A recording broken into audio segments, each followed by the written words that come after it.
Assalamualaikum Ustaz, saya anak muda yang terkadang pernah melakukan maksiat kepada Allah. Yang tua juga begitu. Lalu bertobat lagi, maksiat lagi, berbuat lagi.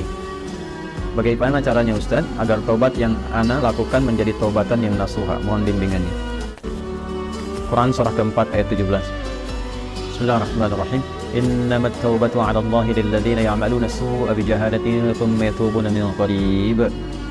Fa ulaika yatubullahu 'alaihim wa kana Allahu 'aliman hakima. Kalau tobat mau benar itu, pertama ketika menyadari ada perbuatan salah, seketika bertobat. Saya ulang ya. Ketika menyadari ada perbuatan salah, seketika apa? Bertobat. Karena kesadaran tentang kesalahan itu bagian dari kasih sayang Allah yang mengantarkan seorang hamba pelaku maksiat untuk bertobat. Jadi sadar itu pengantar tobat. Pahami itu dulu ya.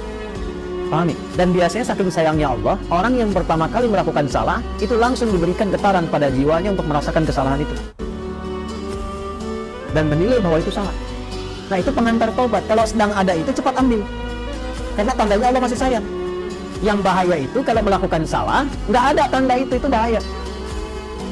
Tapi berdasar perjalanan waktu, kasih Allah itu masih ada. Keadilan Allah menjadikan sebelum dia wafat, ya sebelum nyawanya sampai di kerongkongan, akan ada selalu hidayah Allah itu sampai.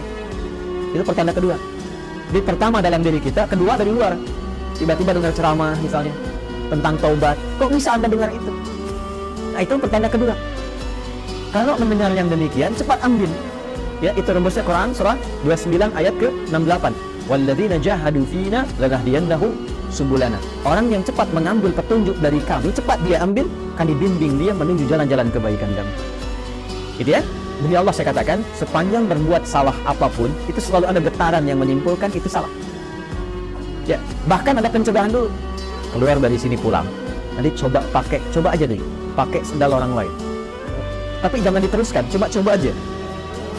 Ya, jangan dipotong video saya. Cuma coba, jangan diteruskan. Itu begitu akan dipakai, pasti hati kecil mengatakan itu bukan punya kamu. Itu pencegahan namanya. Begitu dipakai, dipaksakan pakai, nanti di pertengahan ada rasa lagi, kamu salah. Nah, itulah pengantar taubat. Ikuti, kalau diikuti istighfar, astagfirullah, balik lagi, dikembalikan pakai pada yang kita miliki. Itulah taubat. Ya, jadi itu rumus pertama. Kalau sudah ada rumus pertama itu, istighfar dulu, sesali, dan minta petunjuk kepada Allah untuk dikuatkan bertahan dalam jalan taubat itu. Tinggal nanti kadar maksiatnya, apakah dia ringan, tengah-tengah, atau kadar maksiat berat. Kadar maksiat berat itu yang sudah jadi kebiasaan. Biasanya pada yang terakhir ini, mohon maaf, tidak seketika biasanya. Kecuali ada kejadian besar yang membuat dia bisa meninggalkan itu sama sekali. Ibunya diselang nafas yang terakhirnya. Nah, ibu sering mengingatkan kamu dalam keadaan sehat.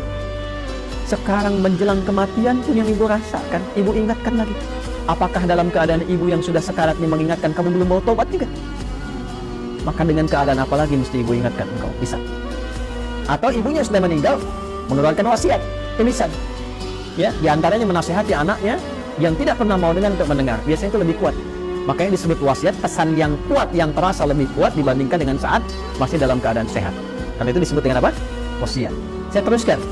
Maka, teman-teman sekalian, Bapak dan Ibu sekalian, kembali kepada pertanyaan yang telah disampaikan ini. Kalau Anda kebiasaannya yang berat, bisa sudah tobat, dilakukan lagi. Tapi biasanya kalau sudah tobat, kadarnya lebih ringan. Maka rumusnya apa? Tobat lagi. Terus tobat lagi. Terus tobat lagi. Sampai berusaha kita maksimal, hilang kebiasaan itu, atau wafat kita dalam keadaan sedang berusaha tobat atau sedang tobat. Maka itu punya nilai di hadapan Allah Subhanahu wa Ta'ala. Yang terakhir, ini yang lebih kuat, rasakan saat akan terdorong berbuat maksiat itu lagi, seketika diwafatkan oleh Allah Subhanahu wa Ta'ala. Itu yang paling kuat. Misal, sudah tobat, pengen maksiat lagi, rasakan saat maksiat itu wafat. Itu yang paling cepat mencegah dari perbuatan buruk, sehingga insya Allah dari salah bisa berpeluang menjadi saleh.